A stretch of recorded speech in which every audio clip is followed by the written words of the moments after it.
Yeah, so that was like one of the coolest things ever. Good. That was the intent. I mean, and obviously it was very laid back, right? I didn't take it too seriously, and hopefully you didn't either. Yeah, no, it was just the right amount of difficulty. We're talking about this. I don't know if we're posting it yet. We don't know that, but um, he has not been able to watch the. This is Kaptain. I guess I should say that you're hearing the voice of Kaptain, who I'm interviewing after the challenge map, and yeah, he hasn't gotten the chance to watch it yet because we just finished recording. So I thought the difficulty was perfect. It's not too easy, not too hard, just right. Good. Yeah, and as I mentioned to you before you played it, difficulty is an interesting one. I don't pretend to be very good at balancing difficulty, but what I tried to strive for, and I'm looking forward to seeing the recording, so don't spoil. But I'm hoping that what we'll see, there's lots of damage. It's if you're not careful, you can die very, very quickly. But there's also a lot of what's the word I'm looking for? Forgiveness, right? Lots of ways to Yes. heal, lots of ways to bounce back. So as long as you're careful and as long as you don't overextend, then you can make it through without too much trouble. Yeah, yeah, that's pretty much what we did. We kept a pretty good handle on it. Good. But yeah, it was really awesome to see the models for everybody. And all the people you decided to include. That was really cool. I was not expecting the Woodhouse crew to show up. Well, and ultimately what it came down to is that, as you've mentioned on the previous map, I had put together a fair amount of a mod. I think I had finished most of chapter 1 and had started chapter 2 when it corrupted. And the intent at the time was to include all of them primarily because at the time we were all doing podcasts together. And so it just seemed like a fun idea to create a mod to put everybody in it. And so I had done all of this work. I'd created the battle sprites, I'd created the portraits, and they were all just sort of sitting there. And I was like, well, I could just do Nihil and Chaos Wizard and Daniel. Does Daniel have like a stage name that I should be using instead? It feels a little bit funny that I'm using it for everybody else except for Daniel. Nope, he's just Daniel. Okay, so yes, Nihil, Chaos Wizard, and Daniel, and then a bunch of Shining Force characters. We could have done that, and that would have been fine. But I thought, well, let's make use of the assets that we have. And so, since they all worked as analogs for other characters, and it kind of worked out from a balance perspective, yeah, it was fun to add them in. And then of course, the big ad was Yogurt, who I noticed was not in Shining Force Alternate, and so I knew I had to get it added in here because we couldn't have another map without your favorite character. Yeah, I was definitely depressed that he was not an alternate as some sort of final boss or something, because, yeah, he is one of my favorite characters. And I showed it too, like, I've even got this little pillow of him that I keep off to the side of my desk. Yes, I saw that on the episode last week. That's fantastic. What a nice gift. Yeah. Yeah, I don't know why. I've just always thought he was just really neat. So I have to ask, was my characterization of Yogurt wildly inappropriate, or do you think it fit? Oh, I think it totally fits. Like, I've always thought there's just a little bit more to him, and I think you tapped into that perfectly. Yeah. I don't pretend to be particularly good at pixel art, but I figured that little touch was easy enough to do. And it was just a nice surprise, I hope. Oh yeah, definitely. Did you make the gun thing? I did. Of course, the icon in his inventory, that was, I think it's the Kenji. It's a hidden item that doesn't have any use in the game, but it's that Yes. shotgun. So, I did so notice that I that. just borrowed. But I didn't want to draw a shotgun. And so I said, well, we'll just do a little handgun. So yes, I did. I did a little bit of research. I looked at some, real life examples, but ultimately that was hand drawn by me. Yeah. And then Magnus Dead, I thought that was hysterical that he shows up because it's just an easy one to include. And I will say this. I hope that the Woodhouse crew and that Magnus, I hope that there's nothing but love for me for all of them. I actually don't know Magnus. He and I have not spoken. I know the two of you know each other a little bit. Not really, but... actually. Oh, okay. Yeah, well, we've not so, spoken either. And in the episode, I actually said I'm going to use this as an excuse to pester him to do something. That's perfect. I love that. But yes, I hope that they all know this is all love and respect, and they all create great content. I've been a big fan of all of it, and so hopefully their inclusion is seen what it is, right? The sincerest form of flattery. Oh, I'm sure they'll love it. So I'm guessing that that means that you got a chance to go down to the HQ and to talk to the characters. That was the one thing I didn't want to say it, but I was hoping you'd go in and talk to them. But Yes, we did.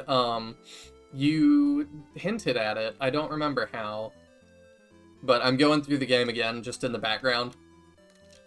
I think that the note from Yogurt, go to check out HQ, because if you don't, the battle will start, which that makes sense. Yeah, he But says, make sure to check out your force at HQ. Once you leave town, the battle begins. There's a couple deep cuts in there that I hope you appreciated. We were super impressed. Good, good. And for anybody who's watching, so there's a couple of references. If you want to know more about them, I'll just encourage you, check out Turn by Turn and check out Chaos Wizard. It's all there. I just went and used the same publicly available videos that everybody else has. Yeah. Yeah, like my alias in the early turn-by-turn days, that was pretty good. Even with the last name, which I don't think I even ever say, you have to go like look for that on like the website or something. I think it's in the podcast title, or maybe it's on the screen, because I definitely didn't go to the turn-by-turn website. Oh, okay, it's in the description. That's what it is.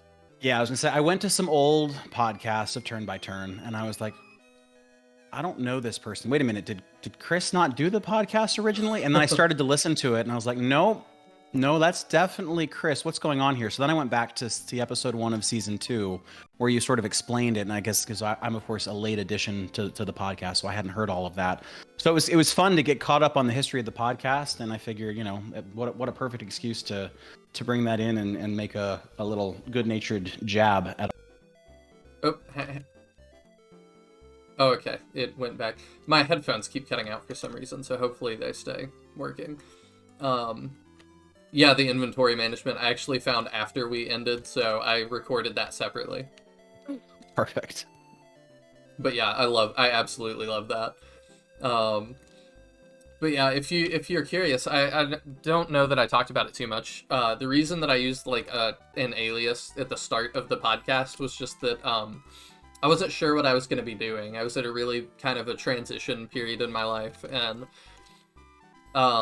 if I've learned one thing about the games industry, it's that they don't love when you have opinions. They want you to be passionate to work on games and stuff, but having opinions about those games is somewhat frowned upon. So I was like, I don't know what I'm doing, like. So it was just easier to not have my real name on it, because then I could say whatever I wanted.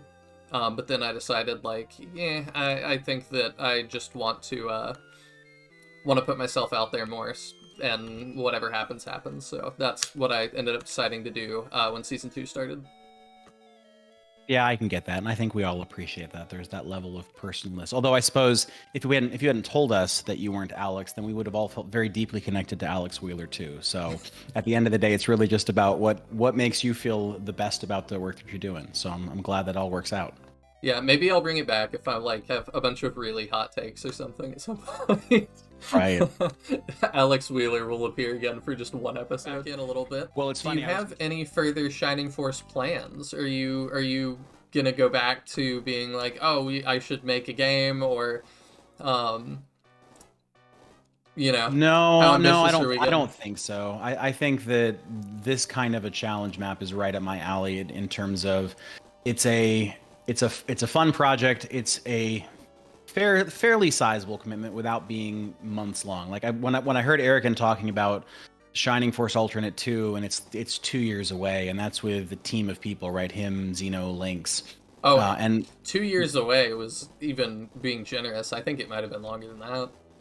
Right. Well, it's just that kind of a commitment for a solo project for somebody like me is probably just not feasible. There's too many other things going on in life. But I know what you mean.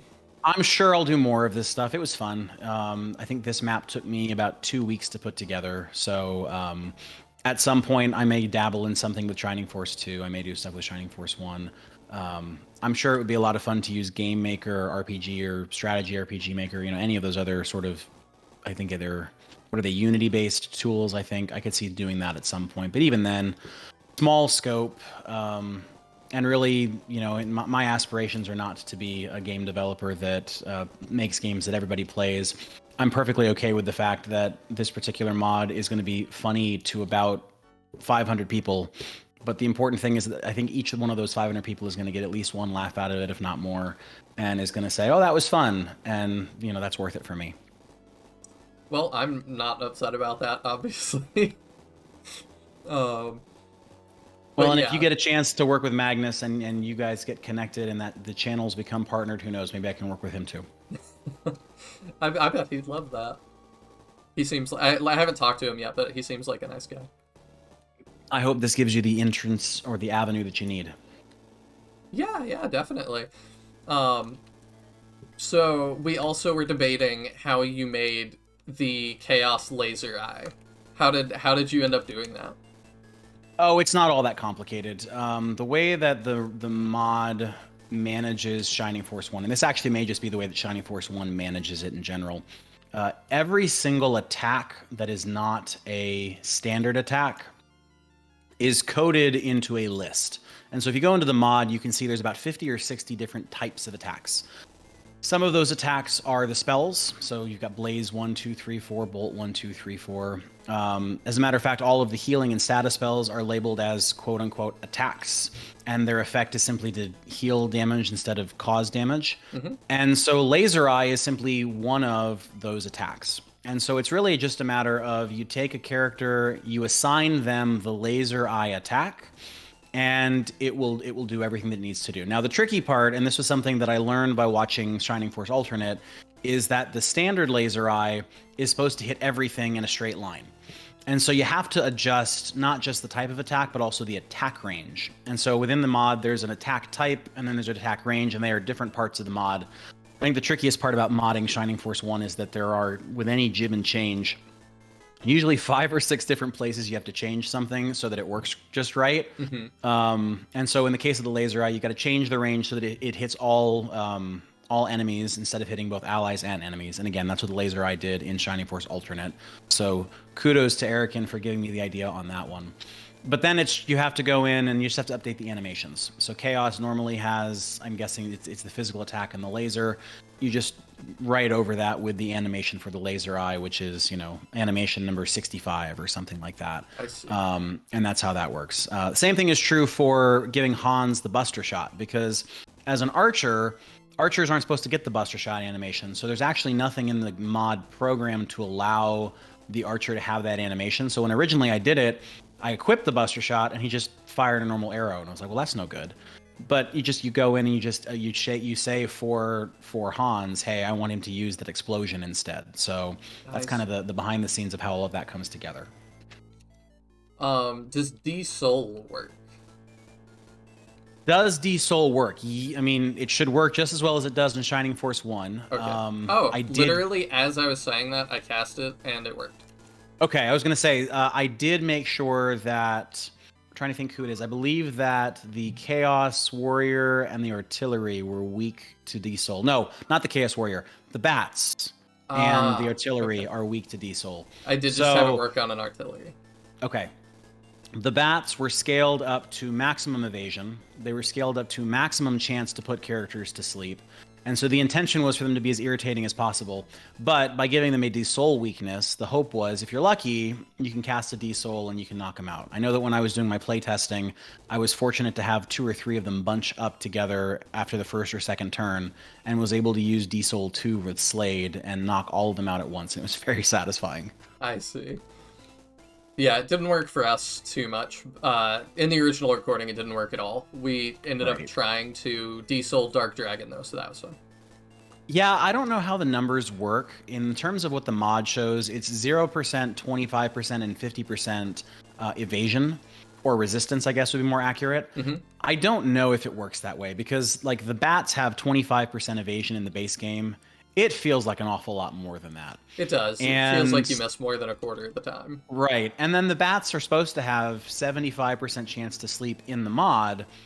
I don't know what it was like when you played it, but when I was testing it, it did not feel like almost every hit was putting them to sleep. So there may be something in the background where the percentages don't quite work, but in terms of what I put into the menus and what was supposed to come through, it was supposed to be a 75% chance to put to sleep, which would have been frustrating, but manageable. Yeah, I agree. For us, I think it was about. I think only one person got put to sleep. That's not too bad then. But we didn't let him attack too often. Right. No, of course not. Because, yeah, I knew that was a possibility. Right. I'm trying to think what other interesting things that we did. You know, the artillery has an AoE, but again, we saw that in alternates. So there was nothing new there. Did Odd Eye get a chance to attack? Yes. Okay, and so that was actually the one that we talked about, and it was in the finale of the Shining Force alternate, where Erican made sure to mention that particular attack range can crash the game. But I don't think it crashes with the way that it's being done now. What I think happens is if you have more than one AoE range on it, that it will crash the game. So for example, you can't have it being a 1 to 2 range ability. It has to only work on a character right next to you. I see. But I think that was it for oddities and for different abilities and attack ranges. Everything else was pretty vanilla. It's so weird how some of these things, like with the way the game is, I guess, programmed, it just doesn't work. I had the strangest bug that Erican had never seen and that Xeno had never seen. And what happened was that when I had the game recruit all of those characters, it recruits the 3 characters or 4 characters all at once right there. When you went to HQ, they were all recruited and in the HQ, but you couldn't bring them into your party. So your party size, which is supposed to be 9 characters, it was capped at 6. And nothing that I could do seemed to fix it. What I ended up having to do was I took the recruitment text and I left it alone right where it was. But the actual code that recruits the characters and adds them to your party, I stuck it somewhere else. So you see, hey, Chaos Wizard and Daniel have joined on that screen, but they don't actually join in the code until sometime later. I don't remember exactly where it was. But because the code to actually add them to your party isn't the same as the code to show the text on the screen, it doesn't make any difference to the player. But I have no idea. I have no idea what happened. And again, I checked with everybody, all the experts, and they were totally clueless. Not sure why it fixed it, but I mean, that's just you working with old Sega Mega Drive or Sega Genesis code. Weird things happen. That is really bizarre. I also wondered, I'm just like wondering about things as I see them on screen. Did you remake Chaos Wizard's portrait, or were you able to lift that from somewhere? It was a bit of both. So the version that exists on his, I want to say it's his web page, maybe it's his YouTube channel. It's not an 8-bit or a 16-bit portrait. It is a high-res portrait. We should shame him for this. So I did copy the high-res portrait off of his YouTube page, and then I recreated it in 16-bit because it wasn't quite right. Again, limitations of the editor. You can only have, I think, 10 or 12. It's probably 16, actually. It's probably you can have 16 colors. And because it's a high definition, when you try to import it, it just imports 16 different shades of black and dark blue, and so it doesn't work. So I did have to do that. It wasn't too much time, but it was a facsimile of his original picture. Okay. Yeah, I definitely was wondering, because I was like, I know you can't just drag and drop. We aren't at that level of technology. No, unfortunately not, especially with the quirks of the Genesis. Not only can you only use 16 colors, but you have to use 3 of them have to be the colors that are, well, I guess this is for the battle sprites, but in the portraits too. The game uses those colors for other things. So if you change one of the colors in the portrait, then the window that the text box shows up in becomes a different color because it's using the portrait's sprite map to color the text boxes. I see. I had no idea that was the case. It gets really weird. You can, in theory, you could play around with that. Like you could have the HP bar for every character could be different colors because the HP bar color comes from the character sprite. And so if you wanted the HP bar, instead of being yellow and red, to be, I don't know, green and black, you could just change those colors in that character's battle sprite. And I think, I've never tested it, I think it would actually change the colors for just that one character. I thought about doing that, but it was way more trouble than it was worth thinking of, like, what would be the right color scheme for Nihil and what would be the right color scheme for Chaos Wizard. Yeah. Yeah, I can definitely understand that being a lot to take into consideration. What'd you think of the hero sprite? Is that gonna be your new portrait, or are we gonna stick with the old healer sprite? I think I still like the old one just a little bit more. The hero one's a bit heavy set. It is. That's actually exactly what I was thinking. Yeah, when I put your original head on the hero character's neck, I was like, this isn't gonna work. So I had to make some adjustments. Yeah, I do like the collar though. The collar is nuts. Yeah. Well, and I don't Um, want to take too much credit. Ultimately, a lot of it is inspired or influenced by what already exists. So, of course, the Nihil character comes from, or I guess, yeah, the Nihil character comes from Max. Daniel's character is based on Kane, so that was the starting point for that one. really, The I portrait is couldn't even tell. the portrait comes from Kane, and then the battle sprite. It doesn't come from Shining Force 1. I'm trying to decide, would you No. rather I not spoil it and you can find out when you get to that game, or what's better for you? Don't tell me who it is. Just tell me. It's a CD thing, isn't it? It is, yes. It's one of the heroes from Shining Force CD. Okay. Yeah, definitely really cool. His was one of my favorites. Yeah, it turned out really well. The face is a little bit rough, but I mean, I think faces in general are just they're really challenging. If you actually go and look at somebody like Ramladu, Ramladu does have a face for about one frame, and there's a reason it only lasts for one frame. Yeah. Yeah. Art's just hard. It is. And I am not an artist, so it's not like I could do any better at all. No, I'm not either. Like I fumble through as best as I can, and that's where the Shining Force alternate team, they've got a real gift, and that they've got some dedicated graphic designers doing all of the art and all of the portraits, and that makes a huge difference. Oh yeah, I think that's also why Chaos Wizard, for his game, hires out a lot of the art. Yeah, yeah, I can't blame him. I think if I were more serious about it like he is, I would probably do the same thing. Yeah, for sure, but you mainly, I think, would want to do that for a game that you're going to sell in the end. Right. I think he's hoping to recoup those costs one day, way down the line, but... That's right. Well, we're all looking forward to seeing it. I really hope, too, that, like, Sega's been really cool about the Sonic stuff. I hope they see some of these and, I don't know, promote it, or just realize how much we care about this old series that we all still love so much.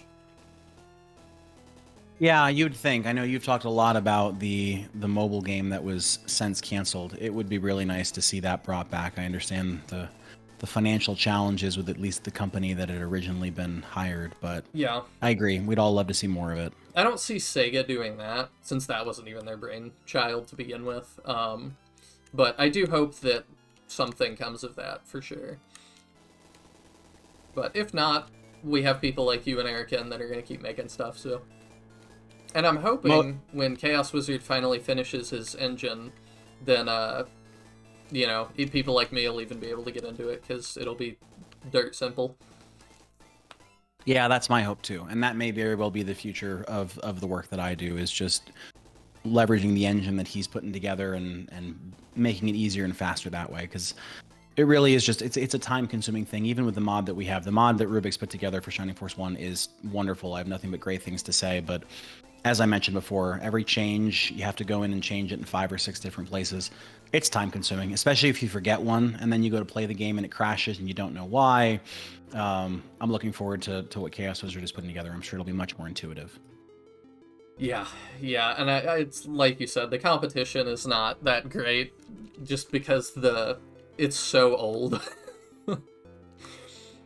Like, anytime you guys tell me that there's another problem, it's like, oh, what is it this time that, you know, you put in a sprite that it just doesn't like for some reason. Like, I wonder what the original developers think of this, though. An interesting question.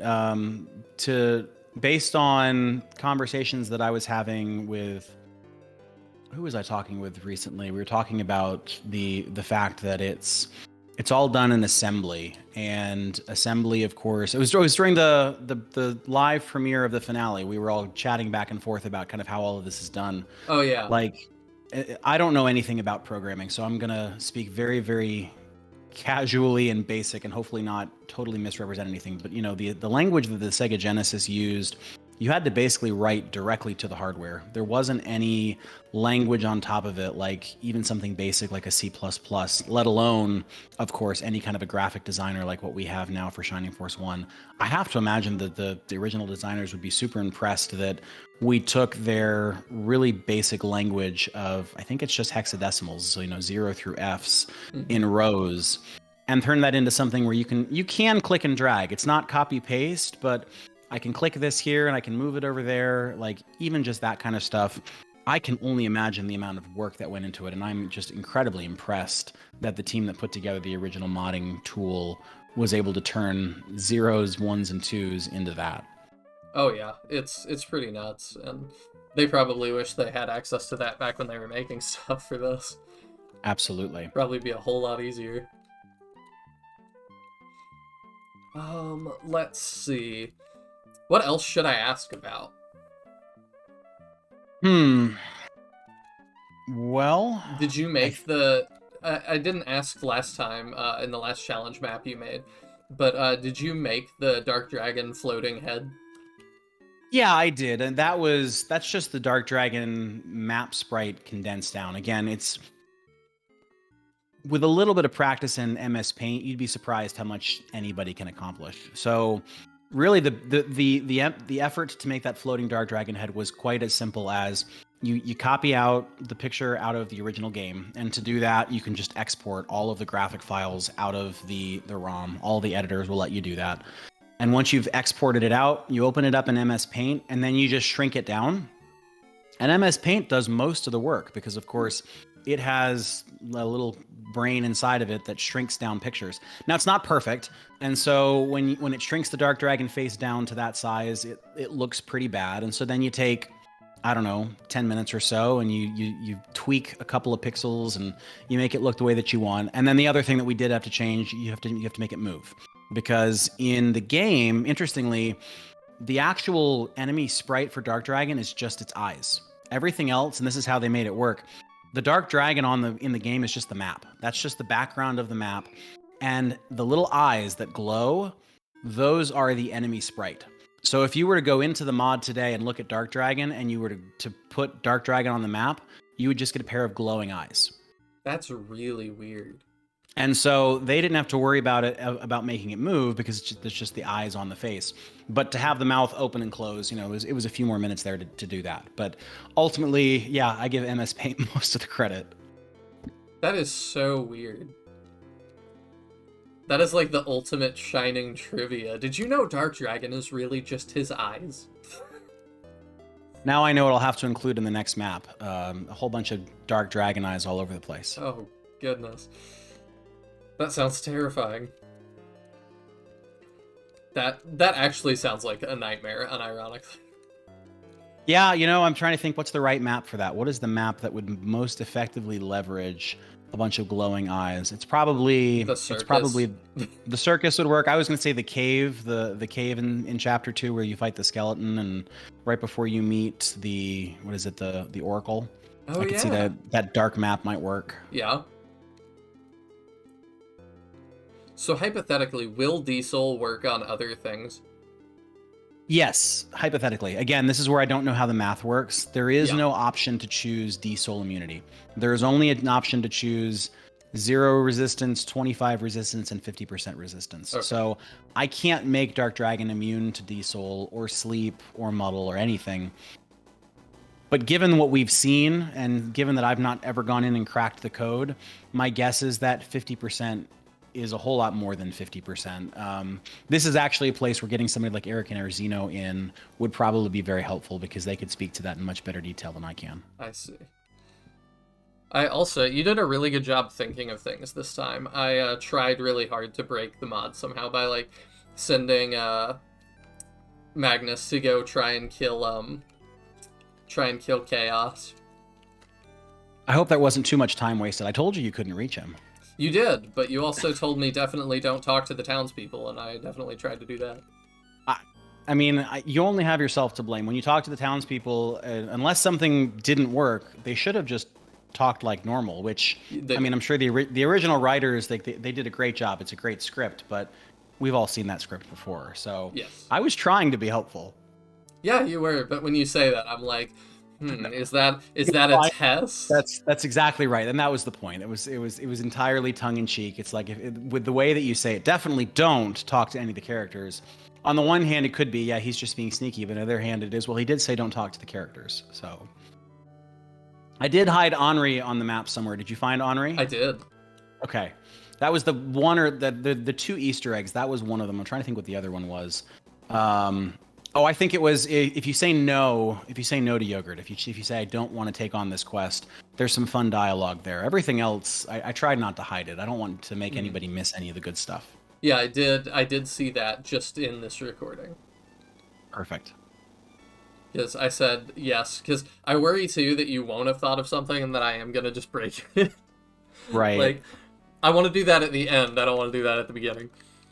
Yeah, absolutely. And of course, that's where the playtesting comes in. The biggest problem that I ran into with the first map that I made for you is that I wanted to get it out same day, right? That 24 hours, like you were impressed. It was something that was important for me. Let's get it over to him.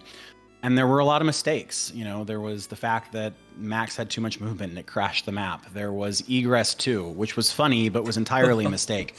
That was very funny. It was, but it was entirely accidental. I had picked a different spell, but I think I must have moved my mouse while I was clicking, and so it picked the wrong spell. And so there was a lot of time spent just playing through this one over and over and over again and looking for bugs. And I think that's, of course, one of the most time-consuming parts of anything is QA. You know, we talk about how are games like Skyrim so full of bugs, but like, can you imagine how much time it must take to QA a game of that size and catch all of those things? Like hundreds and hundreds of hours. Like, I cannot fathom. No, it's an incredible job. It's an important job that I think gets so overlooked. Oh yeah, yeah. And people think that that means just playing the game too, but like I've seen like people that actually do that, and it's like you just gotta think of wild stuff that's like one in every 100,000 players is maybe gonna do this. Right. And I'm sure that if you pushed it hard enough, there are probably cracks in this map. I mean, it's probably not perfectly put together. I did just destroy the Sword of Light. That's okay. That is, I guess, another Easter egg. So that's expected. That's planned for. The shop actually sells extra Swords of Light and Swords of Darkness just in case. Yes, which I think is hysterical. But now I'm probably gonna... I'm just playing the map over again in the background, but I'm totally gonna lose because I only do 4 damage. Yeah, Nihil's not much good without the Sword of Light. Did you give Nihil a different name, or is that the name you gave him? That's the name I gave him. Okay. I only ask because when it comes to text boxes, short names and long names totally change how text boxes wrap around, and I didn't want to deal with that. So if you choose a different name, Nihil's the name that you get. So I just wasn't sure whether or not that was going to be something that you pushed. No, I just wanted to see what the default was. It would have been funny if it was, like, Steve or something. I would have been like, what? Yeah, we could have done that. No, originally it was going to be Chris. Originally, Chris was going to be the main character's name, and then Nihil was going to be the healer's name. But in the spirit of how the characters were all coming together, it seemed to make much more sense to go the other way. Plus, I figured Nihil was the name you were going to pick, because that was the name that you had picked last time. Mm-hmm. Yeah, you did very good on just everything. I did think at the end there was going to be something in the cave. You know, I don't know how to do that. That's, I think, probably beyond my skill. It's probably doable. I think in order to do that, I would have had to put an exit in the cave, but I don't know. If I put an exit in the cave, it might have just taken you back to the map for battle number 2 on your way back to Guardiana. I see. That would be fun, though. I would potentially play the whole game with characters like this. Well, and I will say, I think it was Erican's commentary during the finale of Alternate, because I hadn't finished. I think I either had just finished or had not quite finished when you posted the video for the Chaos or the Colossus battle. And in that battle, Chaos Wizard and Erican made mention of the fact that if you hide all of the enemies, you can skip a battle. And so there was a part of me that considered, and I may do this in a future video, you get to the first battle and there's nothing, and then the characters all just look at each other and are like, well, what's going on? Where's the battle? And then you leave, and then the battle starts after you leave the first area. So that is something that we might see in the future. Hopefully that's not too much of a spoiler, but I think there are all kinds of fun things that you can do. You just have to get creative. I mean, I don't think anything can top the surprise battle in the HQ. That was just a ton of fun. Oh my gosh, that blew my mind. Like, definitely was not expecting that at all. I was like, oh yep, he's waiting for me like always. Like, I'll come out and fight Kane, and then there he is. I have no idea how they did that either. I'm sure it was tricky to do. It's probably not something that you can do inside of the editor. Again, the advantages of having a really good team. I know that Zeno is actually willing to go in and get his hands dirty and do things that the mod can't do. I would be willing to bet that's one of them because it was really cool. Oh yeah. Yeah, I wonder if it was that or, like... No, there's no way. I was like, I wonder if they hit it on some other map that it was, like, pulling from. But I was like, no. I don't think so. I did notice that the HQ normally is a little bit weird. How do you mean? You can't walk in certain areas. Interesting. I guess I've never tried to walk around the HQ. I don't even necessarily know how those maps are programmed.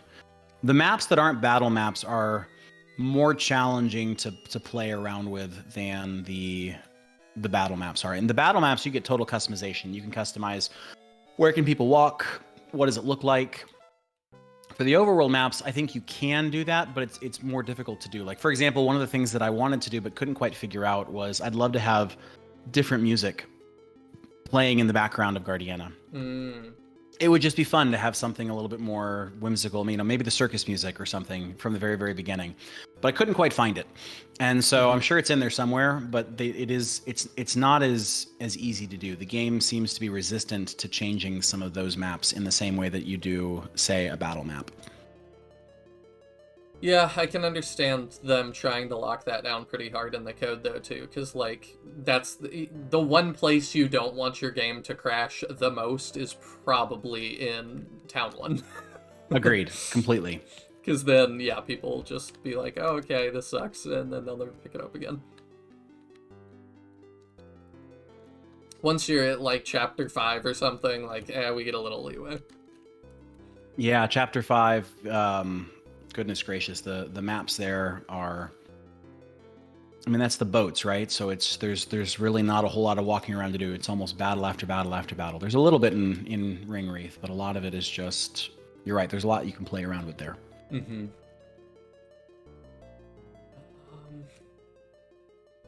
Is there anything else I haven't asked that I should have about the map?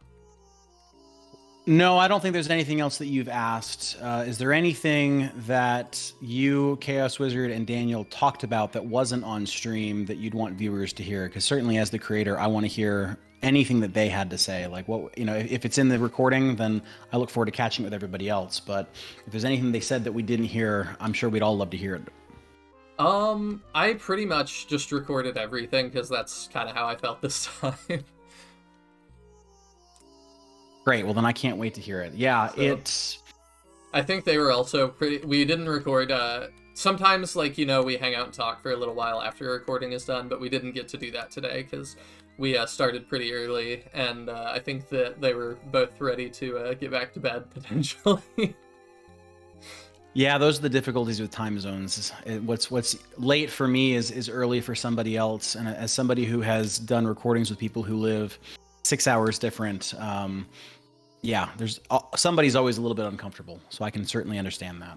Yeah, I usually just make it me. Because, whatever, you know. I'm really passionate about this stuff. It's easy for me to roll out of bed and be excited, but...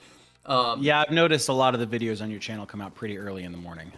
That's actually by choice, and I've been playing around with that a little bit, because I don't upload... I don't push go live on those, I schedule those. I'm curious as to what people, this is going to be like a whole probably separate video at this point, like a little mini podcast with us. Okay. But in the comments of this, if you guys want, tell me what time, like, you feel like you would see it the best. Because that's what I was trying to aim for a while. I actually, maybe I should just keep doing it the way I have, because if it ain't broke, don't fix it.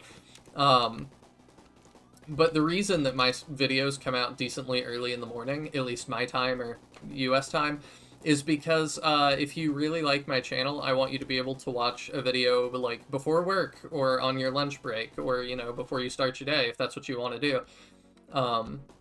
So I think I sacrificed some visibility for allowing that. And Yeah, I'm I mean, happy that way if it makes you guys happy. I actually, Captain, do take you into account because you told me at one point that you really liked waking up in the morning and watching my videos, and I was like, oh well, I want to make sure like he can keep doing that. yes, I do, except when it's a live premiere. So I was appreciative that the alternate was a little bit later because I know that for Legacy of the Ancients, I woke up and the premiere had already started, and I was like, well, shoot, I've missed half of it. I mean, you can of course go back and watch it later, Yeah. but it's always fun to participate. So yeah, that sounds great. Yeah. Um, I've also had people ask like the premieres are not live. They just have a live chat. It's a pre-recorded video with a live chat. And I think it's fun to do that for finales because I can, talk to you guys a little bit more, answer questions, things like that. That said, I've talked about it a couple times. I am willing to like live stream a little bit more. But the thing, there's things that stop me, and they are time, obviously.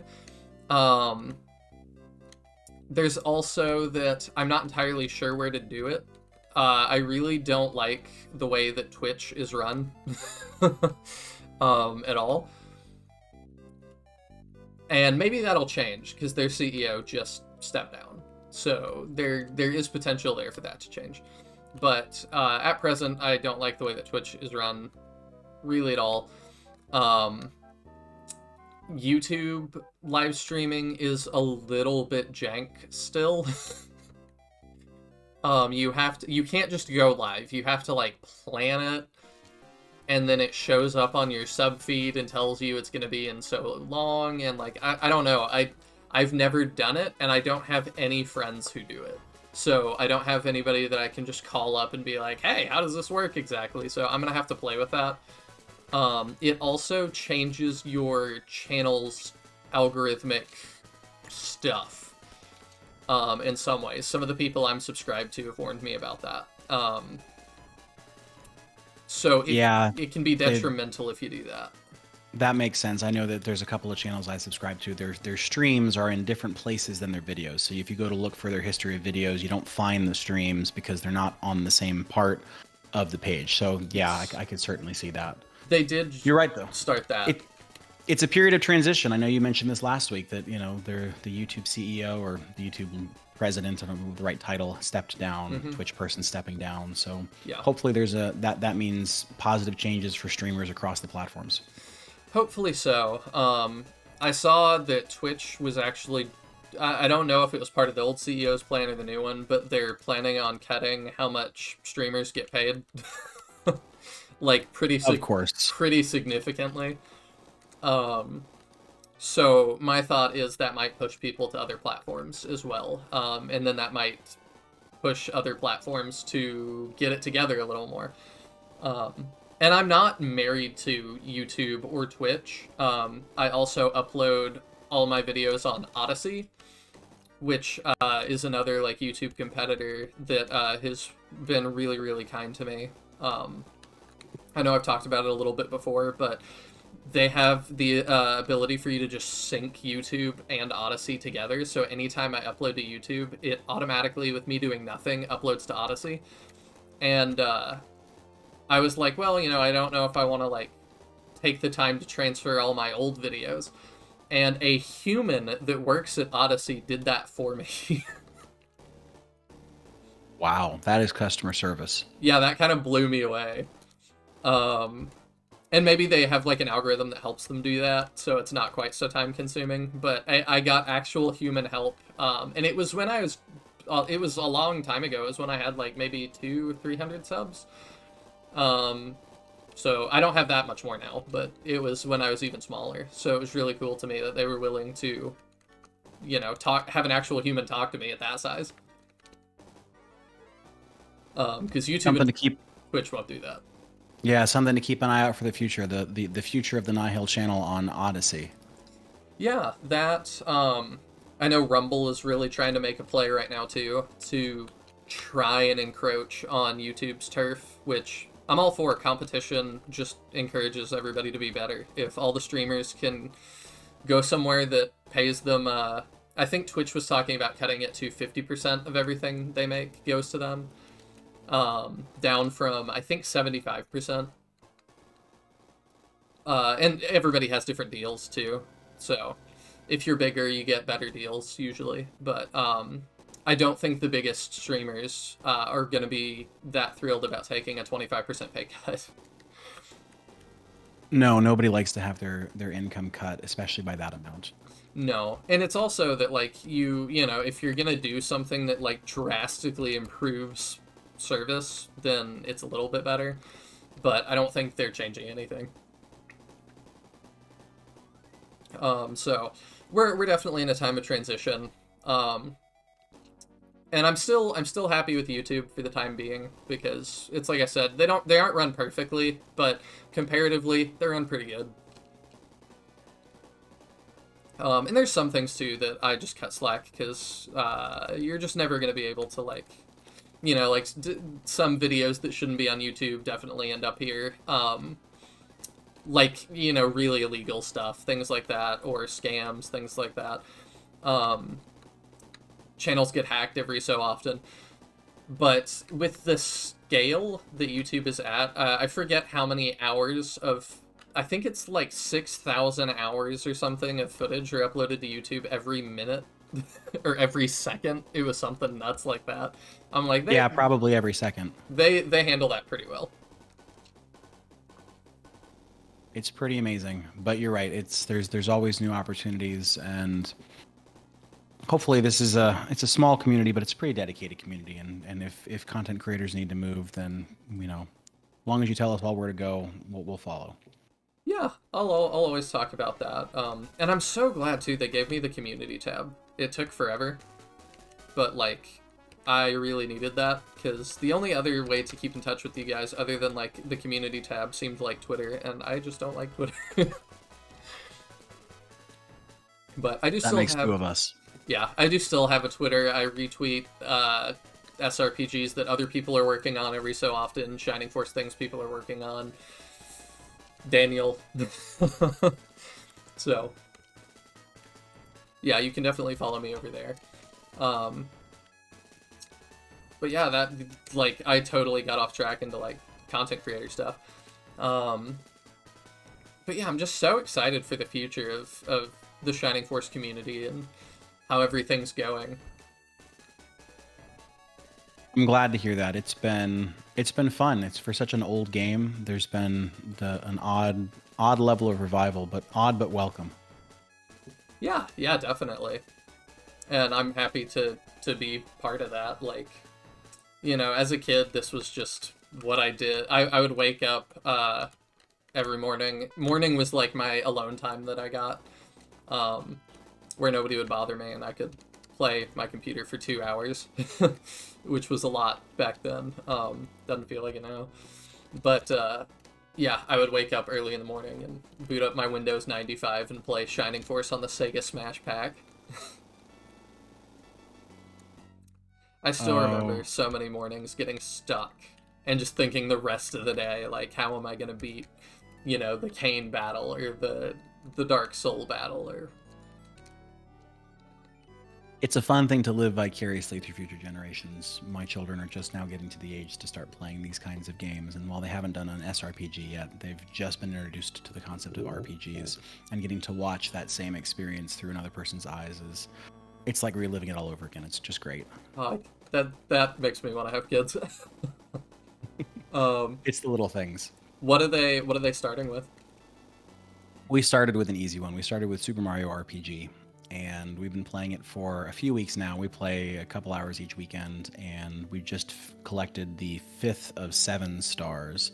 And so we'll probably play again later today and see what progress we can make on collecting that 6th star. I don't know how familiar you are with the game, but in Super Mario RPG, we are about to reach Monstro Town. So we're in the lands and at the edge of the world. And yeah, they've had a blast so far. Yeah, I did a turn-by-turn episode on it. Well, I will have to go check that out. my favorite part of that, to spoil it, was that I watched speedruns of it as well. And there's like this crazy bug where they like equip things to the wrong people. And at one point they equip Geno's like strongest attack to Princess Peach. And she turns into like a pink Geno. It's really strange. Yes, I've seen that, and you can equip spells to so you can give her. I think she can learn Geno Blast and Geno Flash. And Yeah. like it's yeah, that's that. Yeah, I've seen that too. I've not dug too deep into speedrunning, but you're right. That's fascinating and great stuff. It's weird to me that the code interpret like, it's sort of like you were talking about that I wonder if it's like the health, the little text box for the health bars in Shining Force. I wonder if it's like it pulls it from some sort of sprite thing, and so for Geno the cape is tied to some sort of thing that makes it pink because it's pulling from Peach's sprite. Right. I'm sure it is. I mean, that's the Pokemon is, I think, the most famous example of that, where every single piece of code is attached together in some way, and so you make the smallest change here, and it breaks everything over there. It's like the gaming equivalent of the butterfly effect. Yeah, definitely. Another thing that I need to get on at some point that I think you'll see on the channel is oh, that's interesting. I did just break your mod a little bit. Oh no, what'd you do? I've poisoned Dark Dragon with Slade. Uh-huh. And he refuses to attack once poisoned. Oh, interesting. Okay. I don't don't think that I ever poisoned the Dark Dragon, so I don't know why that would be. I have no idea. It just became his turn. It said he was poisoned and he ended his turn. Huh. Did he take poison damage? Yeah. Okay. So there's your cheat code right there. Poison the Dark Dragon. Okay. Yeah, I don't know why that happens. Now, where did we land on hosting this? As we wrap up this conversation, one of the things that we had talked about was, given the fact that this is a little bit more personal mod, or a little bit more like directed mod, what are your thoughts? I'm okay with it being uploaded, and if you think that the viewers will enjoy it, I have no opposition to it. But also, I don't know, it's kind of more, to me, it's more like a love letter to the channel. So what are you thinking? I think we still upload it, because I always like to let people play these things, and I watch other SRPG content creators, and sometimes they get real personalized stuff, or sometimes it's just real weird stuff they make. But I think it's really cool to just have that hosted somewhere so people can play it if they want to. If you think the map looks fun, if you like, me that much, or you like Woodhouse, or, any of these other content creators, that you can just pop over there and play it if you want to. That sounds good. And then there's also just the preservation aspect of it. Like, I think about these things. That's like, what if yours gets corrupted one day and something happens to me? Like, no, it's true. You're absolutely right. I don't think about little mods like this as being things to preserve, but you're right. In the purest sense, I certainly don't have it saved on the cloud anywhere. So if my hard drive were to go, it would be gone. Yeah. Yeah, I try to preserve everything, and so at least for Shining Force, that's been my niche that I've carved out. That I'm like, I'll be mildly responsible for this. So I have tried to get. Oh, Dark Dragon just died to poison damage. That's awesome. I've tried to get every single mod and like edit and ROM hack that I can. So I've got a bunch of them on my computer, and it helps that they're not real big. Right. It's a pretty easy thing to have. So I've got like that, and then I've got my external hard drive that I keep on my desk here that I can show off. And I have almost every mod for Shining Force backed up to this as well. I think that may be the exact same hard drive that I have my game backed up to. So, hopefully both of our hard drives remain stable and accessible. Yeah, even if not, I'll probably, at some point, I'll find some other place. We've also got a bunch up on SF Mods, and I would well, I'm like, what do I do? In the Shining Force Discord, I would be willing to upload potentially mods that I didn't make. I wouldn't upload them to SF mods because that feels weird. If I have nothing to do with it, I don't want to make it like that huge, but it would be nice to have it on a Discord somewhere just so that it still exists somewhere. You know. Right. Because I have a bunch that I have no idea who made or where they came from. I just found them floating around the internet. We'll see those on the channel someday. Oh yeah, you will. There's a reason I'm not saying what they all are. Some of them are really minor changes. Some of them, I think, are pretty major. So, look forward to that. But the first thing we gotta do before any of those is Shining in the Darkness is next. So I am gonna have to go to the store and buy some graph paper. Because we're not using walkthroughs. Oh, is it that kind of a game? Oh my goodness, it's a map dungeon crawler, isn't it? Yes, it is. Hopefully less confusing than Shining Wisdom. I think I'll be fine as long as the NPCs don't directly lie to me. You can go left or right. Well, the real answer is you can just go left. You never know with those old games. Oh, I hope that a map it yourself dungeon crawler is not going to be that mean.